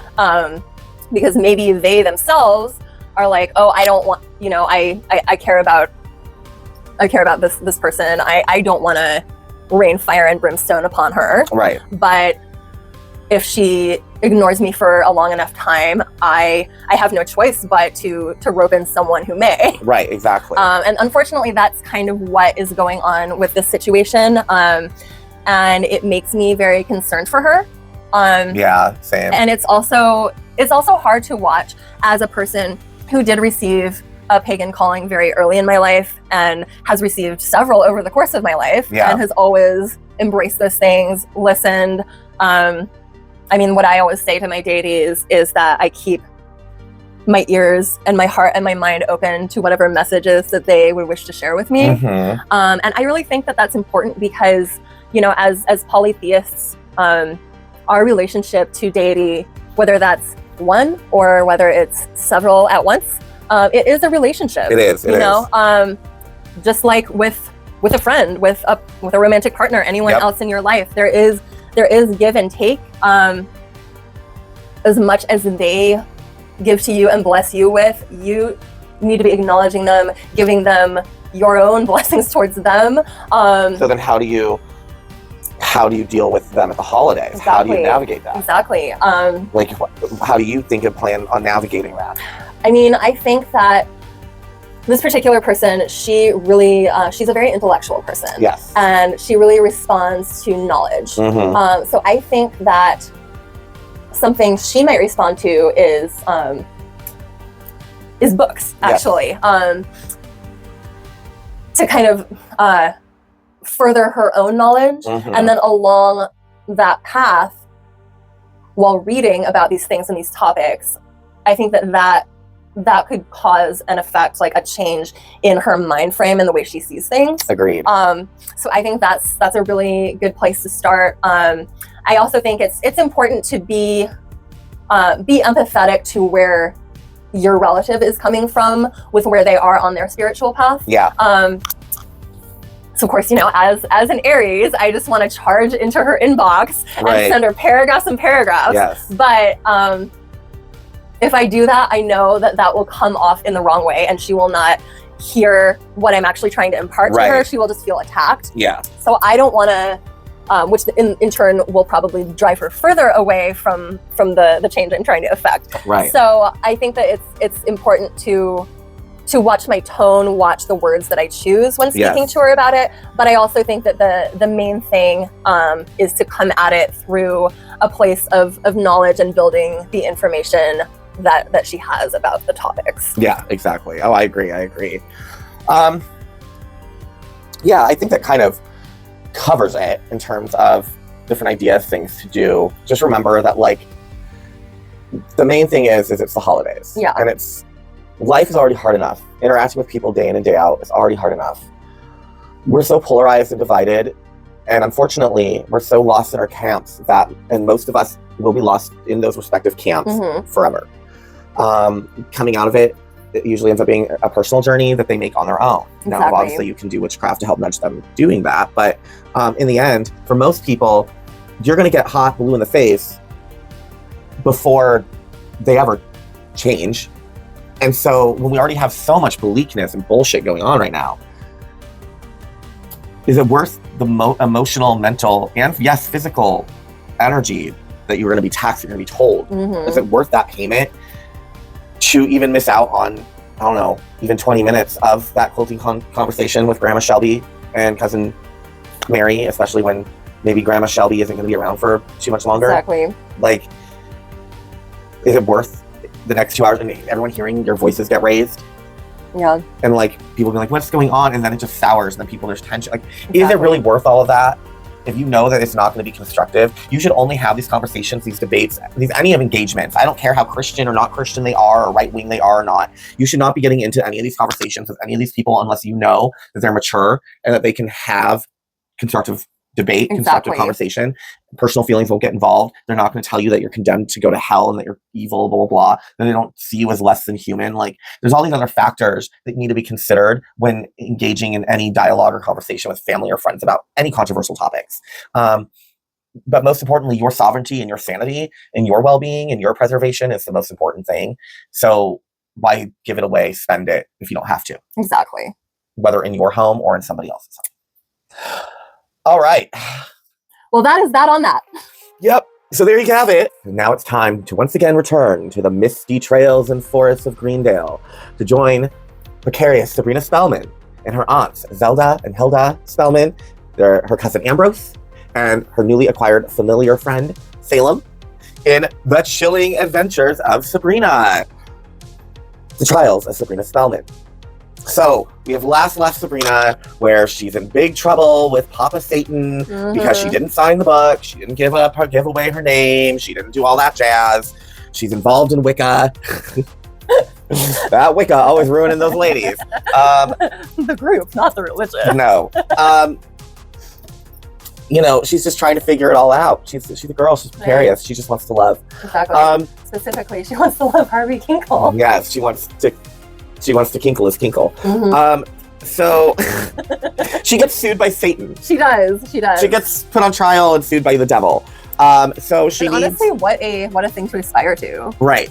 So she needs a lawyer who can beat the devil at his own game, and so she finds Daniel Webster of The Devil and Daniel Webster. The fact that they pull so many, like, and you're going to see in the show as it continues, so many names that people are going to pop up that you're like, that's from folklore, that's from a movie, that's from, like, and those are characters. So we have the Devil and Daniel Webster. Here's Daniel Webster, powerful attorney, only man to get out of his deal with the devil, to beat the devil at his own game.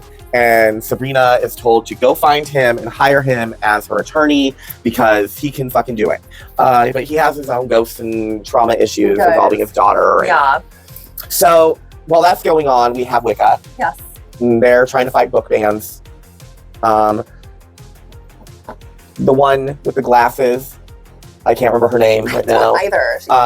But the one with the glasses, to be honest, if it's not one of the Spellmans or Harvey, I don't remember who anybody's names are. Yeah, exactly. I mean, and with Harvey, frankly, I only remember it because it's such a silly name. Yes. So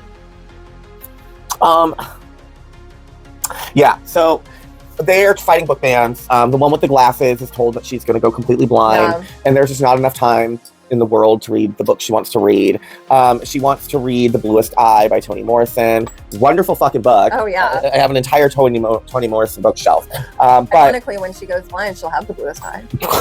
But there is this, and again, it's a teenage show, essentially, and they're always situational. And every episode, technically, we're thinking about every week as it used to be for us. Yeah. Once a week, every week, there had to be a new situation. Exactly. So when you're watching it, binging it, it's harder to, like, take it. It's, like, annoying. Like, you're like, oh, God, another fucking message. Exactly. Like, Sabrina's end is really about being a witch and, like, being fun. And then it seems like, at least as the show is starting, that the Immortals are the vehicle for the writers and the producers to tell the topical situations of the day. Issues of the day, And not that book bans and shit are not relevant. They are. I'm a fucking author. Like, they're relevant to me. Absolutely. She's an editor. They're relevant to her. Like, they're relevant. But it's like, and I'm pretty sure if I remember, it does die down as the show progresses. But this first season was just like issue, society, issue. And you're just like, this is another message about how we can make the world better, another message about doing the right thing, another message. It's just a lot. Yeah. I'm glad Wicca doesn't, I feel like it doesn't even continue on for the rest of the first season. Like, I feel like it just kind of disappears from the entire show. So I'm excited for that. But yeah, so that's going on, whatever, fuck that. Daniel agrees to defend Sabrina. He shows up. He beats the devil. He does.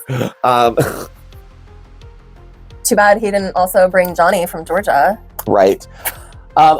Sabrina finds out that her father and her aunt Zelda fucking took her out and baptized her and promised her soul to Satan. But the day before, her mother Diana and her aunt Hilda took her to be baptized christened in a Catholic church. So therefore, she was promised to Jesus a day before she was promised to Satan.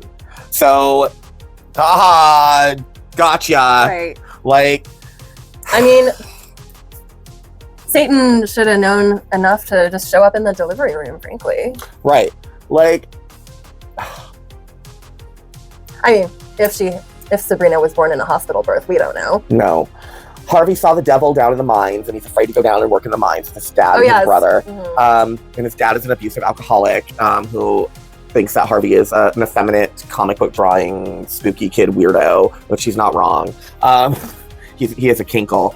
He's got a kink in his kinkle. The aunts are fabulous as always. Ambrose is hooking up with the dead witch's ex-boyfriend who goes to the night school. That scene was fun, wasn't it? That was. I love when boys make out. Exactly. Yeah, that's about it for now about where we are with it. Yeah, I mean, frankly, I had a grand old time just making some legal jokes at the whole trial sequence. So we're enjoying it. Yeah. I can't wait to see what happens next. Yeah, totally excited for it. Obviously, I've already seen them, but it's been years, so I'm still excited for it. Exactly. So watch along with us. Tell us in the comments, what do you think of Chilling Adventures of Sabrina? Have you rewatched it since, and how do you feel about it now that you're older, now that you're more removed from it? Let us know in the comments. And we're at Spellcraft.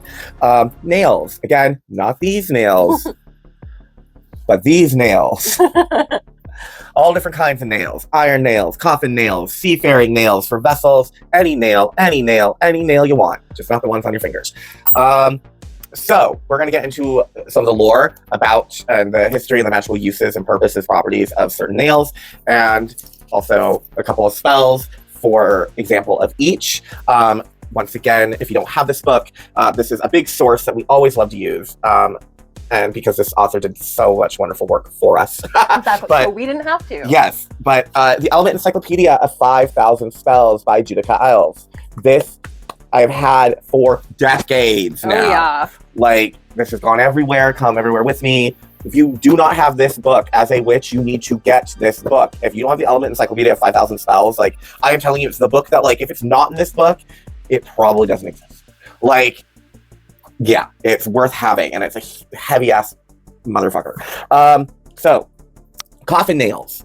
Obviously, the term coffin nail is super straightforward. Probably a nail hammered into the coffin, casket. Probably, that's what it is. Removed from said coffin casket, used for magical purposes. Obviously, a lot harder to obtain now. So, most coffin nails are iron, and that's for many a purpose. Some just for its resistance to hardcore erosion, its strength, durability, but also its spiritual properties of repelling demons. Getting more into that later. Now, it sounds grim, coffin nails, like clearly you can use them for baneful purposes, hexing, etc. Absolutely, not gonna lie, of course, but most spells and incantations, etc., charms that involve coffin nails are for prosperity and protection, luck, etc., especially protection. Exactly. So since real coffin nails aren't exactly easy to find now or to obtain, right, as they should not be, you should not be digging up fucking graves to get coffin nails. Although if you go around, you can go around some older cemeteries that maybe aren't in the best condition and find some lying around. Again, then you need to follow the procedure of properly removing them, asking permission to remove said nails, etc. So you may be able to explain, again, getting graveyard dirt, but you can't explain digging up some graves. So maybe you could go to a casket manufacturer or a funeral parlor maybe and see about getting some coffin nails from them. Even if it's never actually been in a coffin, it's still created an intended purpose, and how it's designed is for coffins. So yeah, there you go. So Avan's gonna go ahead and give us a couple coffin nail examples. So the first one is going to be a coffin nail transformation spell. So basically this is for, like, if you have a regular nail that you need to essentially transform into a coffin nail because you don't have access to go get a coffin nail. Right. So you can turn regular nails into coffin nails. It's just, it's a little involved. Yes. this is like a pre-spell, if you will. So basically, you're going to get your nails, however many that you need for your desired working. You're going to hold those in your hand and kind of charge them with your desire and intent. Place them in like a bag or a box or just something that you can close that is filled with graveyard dirt. And yes, it does have to be dirt from the actual graveyard, but that shouldn't be very hard to go and procure. So you're going to close them in there with the graveyard dirt for 7 days or during the dark moon phase. Again, periodically coming back to the box, murmuring your desires and any sacred texts that you would like to use over the nails. For maximum intensification of the spell, you can also bury the bag or the box in the earth during this period and mark the spot where you've buried it with something to use as a headstone. So yeah, complete that, do the 7 days with the nails, and there you have it. You've got coffin nails that you made. Yep, that's true. Okay, so once your coffin nails have been created, or if you just went and got them from somewhere, but once you've got your coffin nails, a couple things that you can do. This one is to do with protection from seizures. Now, obviously, full disclaimer, I am not advocating for the use of magic in place of medicine. Never. Go to your fucking doctor. Exactly. But if you want to give yourself kind of like a protective boost in conjunction with your medications and your regular doctor visits, like you can do this spell. So you're basically going to get 3 coffin nails or 3 screws from a coffin. But I would assume that would be even more difficult to obtain. Like power tool. Like you would essentially have to go like dig up a grave and like get a drill, get the screws out of the coffin. Like no one's doing that. No. But if you so chose, you could. Yes. Anyway, so get your 3 coffin nails, and then you're going to craft them into a ring. So kind of like bend them into the shape and sort of like stick them together, essentially. So you can either do an actual ring that you would wear on your finger, or if you can't sort of get the shape down that small, you can also do like a larger ring and put that on a chain around your neck. So yeah, I mean, like we discussed earlier in the episode with the beneficialness of things touching your skin, having that iron and that coffin nail, I think especially if you have done the transformation spell on your own to create that with your own hand and with your own magic, that resting against you, whether it's on your skin or just on your clothes, your heart space, whatever it is, that is going to help you to keep those seizures under control. Now, if you can't get a coffin nail or you don't want to make one yourself and go through all of that, this is also a little bit of a very specific circumstance. But one thing that you can also use for this same spell is a nail from a shipwrecked vessel. So yeah, specifically it has to be from a shipwreck. But you know, if you've got a shipwreck in your area, you can get a nail from it. Who does it? Exactly. I mean, those epileptic witches from Whitby, they were having a field day in Dracula. They were. And all those shipwreck nail vessels. Exactly. So yeah, basically the spell would be the same. Shipwreck vessel nails. Yes. Nail vessels. Shipwreck nail vessels. But yeah, so if you choose the shipwreck, the spell would essentially be the same. Get 3 nails, fashion them into a ring, and wear them either on your hand or around your neck for that protection and that just ability to keep your seizures under control with your medication. Yes, with your medication. So next we have iron nails in general. So not necessarily, we were very specific with coffin nails. Now we're just talking like iron nails. So the Romans believed themselves, obviously, as I would think a lot of us would hopefully know, to be descendants of Mars. And Mars is their direct founder of Rome, is Mars, Ares, etc. So in times of trouble, they would turn to iron, which was sacred to Mars, for protection, for help, whatever. And this was done to prevent illness, plague. So what the Romans would do is they would drive a nail into a wall. Now, this is very similar to a practice in hoodoo technique of nailing Indian head pennies to a wall to serve as watchers. Indian head pennies serve as symbolic Indian scouts, and alert for danger. So, and it's possible that the iron nails used to fix them maybe what actually empowers the coins. But it's the same kind of thing the Romans would, because iron was so powerful and iron nails were so powerful, they would hammer them into a wall, into a space to delineate like a barrier field of protection. So because of that and many other beliefs, it's kind of well-known practice fact through various traditions throughout the world that iron repels evil of all kind. So most malevolent spirits cannot bear to be in its presence. Evil witches' powers are bound down. Witches' powers are bound down by iron, which, of course, as we know, isn't true since most of us use iron in our magic, as we just got done talking about. Only way I'm bound down is with some nickel. Yes, this is true. Iron also enhances and stimulates the growth of one's personal magical powers. So if you need a real boost in your magic, get some iron nail or iron anything. Grab your cast iron skillet and hold it in your hand and let it charge up your fucking power. Or get your hammer out of your drawer. Exactly. And also iron invigorates general vitality and energy. The irony of all of this that we're talking about iron nails is that I myself... Then you said irony. The irony of it, yes, is that I myself am poisoned by iron. I have a genetic hereditary disease called hemochromatosis, hereditary hemochromatosis. So I actually overdose on iron. And so I have to have phlebotomies, blood removed and stuff to keep me alive. Iron actually damages my body. And if I touch it and absorb it for too long, and it builds and builds and goes to all my vital organs, and it's a whole mess. I just think it's funny that we're talking about iron and iron spells, while I also am like, iron does harm me, and I'm a witch. And I have the opposite. I have a chronic iron deficiency, which also causes me a lot of different various health issues. And I think it's just very funny that, like, if with our powers combined, we're a normal person. It's true. Do we have some iron spells? We do indeed. So let's get into them. These are going to be some iron spells for your bath time. Okay. So grab your rubber duckies and maybe pierce them with nails. I don't know. So for the first one, which is kind of the more basic version of this, you can place an iron nail in a drawstring bag and hang it from the faucet so that the water runs through it and into the bath. Reserve the nail drying thoroughly. It can be used over and over as needed, and that's just kind of a way of sending protection through your home. Right. As the water runs through the nail, just any sort of like energies that have become sort of conglomerated in your house are just going to rinse and run away. Perfect. Yes. So then if you want to do a sort of more extra version of this particular spell for the same purpose, so you're going to get that same iron nail in the drawstring bag, but this one you also are going to use red rose petals, hibiscus flowers, and grains of paradise. It's like an iron protection spell, but perfect. Yes. So yeah, you're going to hang all of that from the faucet again so that the water is running through it.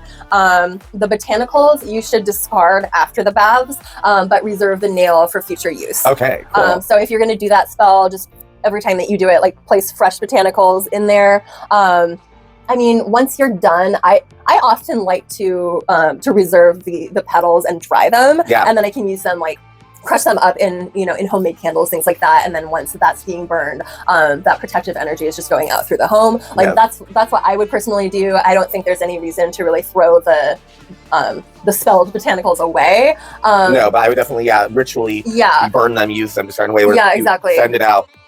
And you're also disposing it. Exactly. In a good way. But yeah, don't reuse them for the bath again. No. Use fresh petals, but I would personally like figure out whatever way that you would like to do to discard of them in a way that you're reusing them again. Right.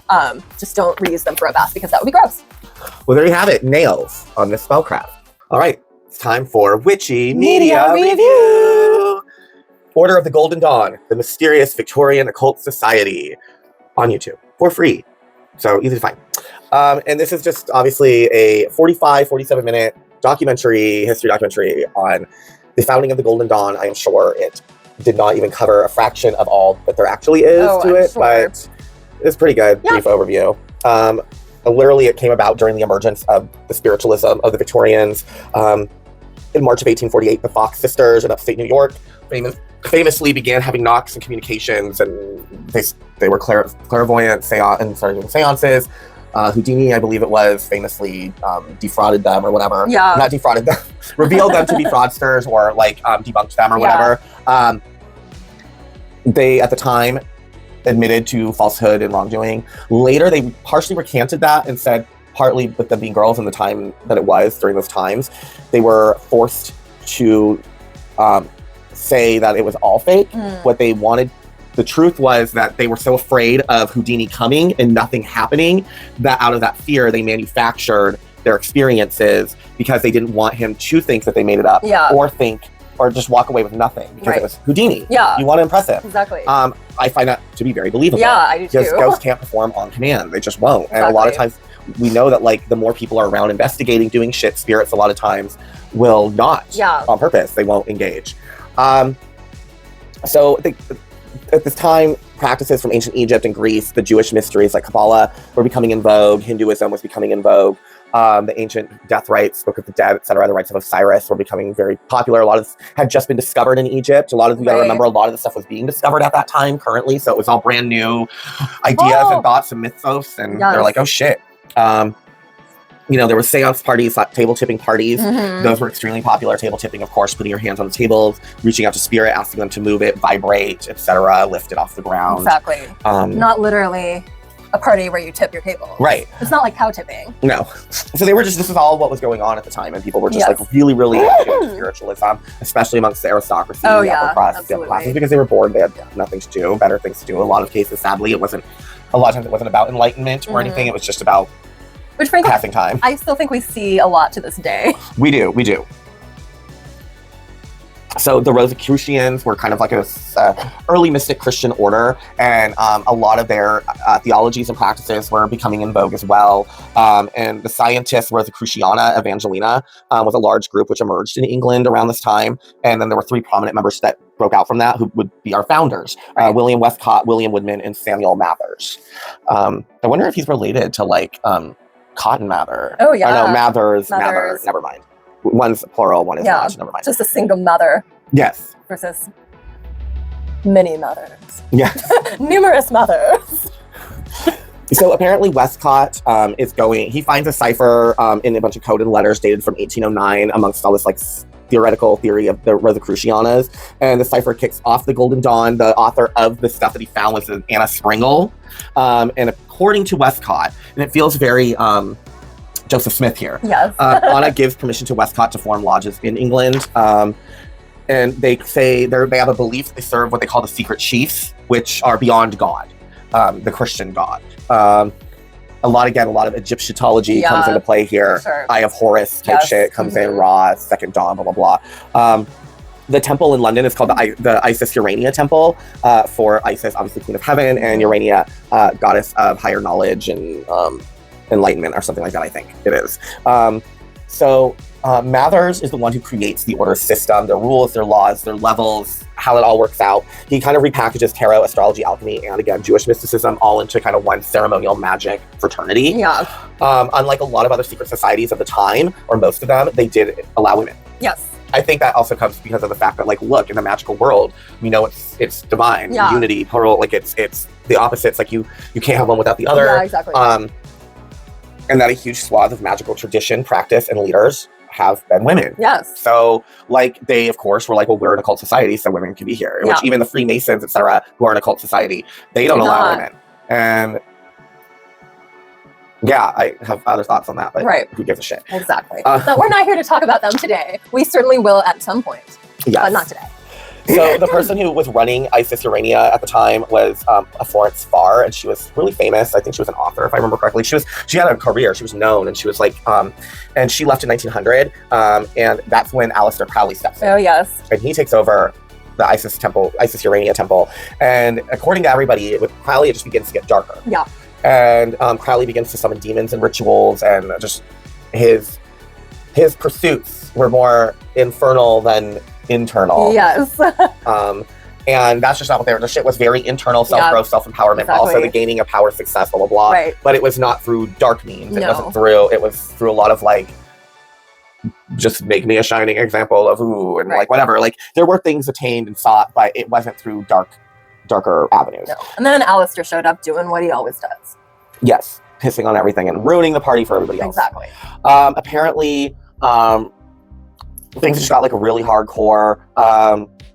Yeats joined, he was a member, and Yeats and Crowley gets into it, eats Hex's Crowley. Apparently there was many an onlooker, and even Crowley admits to getting his ass kicked twice through magical means by Yeats at the Isis Urania temple when Crowley like broke in after like he had been barred from being a part of it and like all this shit.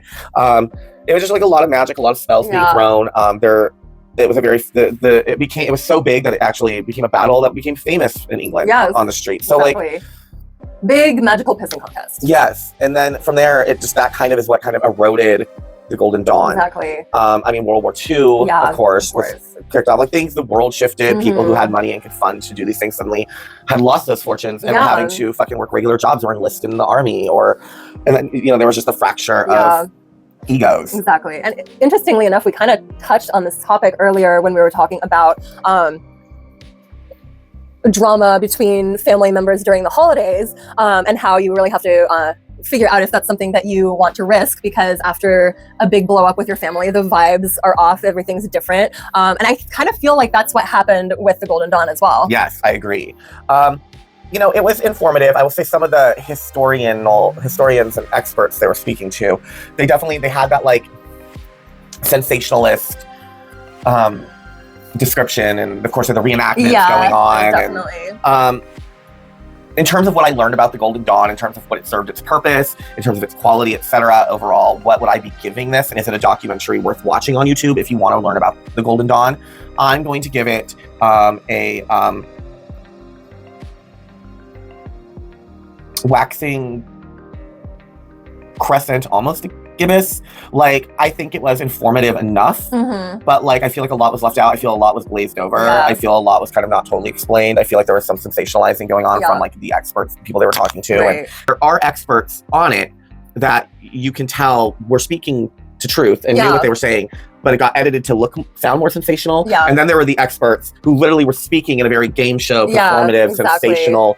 Oh my goodness, gotcha. So that's why, but it still served its purpose. You still learn the main players, you still learn the basic history of what went down. So again, for that, I'll give it a waxing crescent, close to a waxing gibbous, but not quite. I think I will go ahead and give it a last quarter. Okay. Again, like you, like I felt like it was informative. Like I learned a lot. I didn't know a lot of this information before we sat down to watch it. However, it was very clear that it was being spoken about in a very sensational way. Yes. Which felt like not all of the people, but some of them were attempting to lead the viewer to see these events in a particular way, which I just kind of rubbed me the wrong way. Like I would really prefer someone who was coming at these facts from a neutral place. Yes. I also, I agree with you that it seemed evident that there were parts of the story being omitted and things that didn't necessarily add up. And I think that if those details had been there, there would be a more complete picture of events. But that being said, it provided a lot of great information that I did not know going in, and it was very informative and educational. Yes, I definitely agree. So if you want kind of just like a brief overview idea, understanding that like some of it's probably being a little more oomphed than it actually is in some of the scenarios or just how it's presented, but you still want to just for sure at least get the basic facts and kill 45 minutes learning about one of these occult societies that were really influential to this very day in high ceremonial magic and in Wicca especially. There are influences of the Golden Dawn in Wicca. Oh, absolutely. Most anything involving ceremonial magic, especially high ceremonial magic, and we will talk in a future episode about high ceremonial versus low ceremonial versus ceremonial, So, but watch it, it's worth it for that. But do I think it is going to make you really understand the Golden Dawn or really have like a I know my shit type thing to somebody who maybe follows Crowley or the Golden Dawn in itself? Probably not. I mean, I think that if this topic was really delved into in that way, like this could be like a 3-part miniseries. For sure, exactly.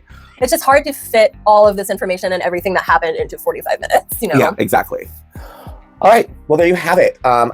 Another episode down. Yes. Obviously, the next episode is our now annual holiday special for winter solstice, Yule, Saturnalia, Juvenalia, all the Winternalia shit. So obviously, come back to us for that. You will not be disappointed. No. We would never disappoint you on the holidays. No, and our Christmas spectacular, like, is just that. It's just that. Last year had some bumps because it was our first time trying to do something like this, and it was our first time doing Delicious Witch, and it was all, but obviously things are different, new equipment, better equipment, things to heighten things. Now we've got the mics, we have a better flow, we've got the music, we've got the shit, we got the oop. So stay tuned for that. Yes. And as always, if you like what you see, you loved this episode, please do not forget to like, comment, subscribe, and share. It helps us more than you know. We really love it. Even if sometimes we don't get around to commenting back, we do read any and all comments and laugh and love it. And yeah. And as always, witches, please remember, broomsticks, not just for cleaning.